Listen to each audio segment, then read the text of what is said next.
வெளியானது திமுக வேட்பாளர் பட்டியல். யாரு எங்கு போட்டி? 2024ஆம் ஆண்டு மக்களவைத் தேர்தலில் திமுக 21 தொகுதிகளில் போட்டியிட உள்ளது. அதன் வேட்பாளர் பட்டியலை இன்று திமுக தலைவரும் முதலமைச்சருமான ஸ்டாலின் வெளியிட்டார்.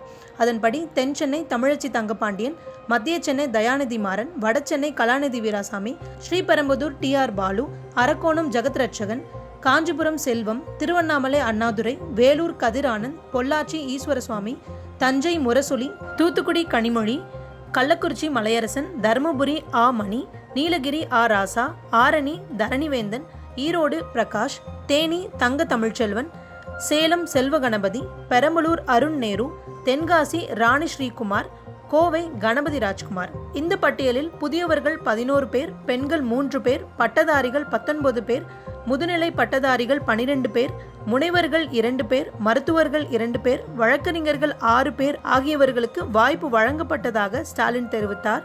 மேலும் இவர்களை அதிகமான வாக்கு வித்தியாசத்தில் வெற்றி பெற செய்ய வேண்டும் என கட்சி நிர்வாகிகளிடம் கோரிக்கையை முன்வைத்து உரையை முடித்துக் கொண்டார்.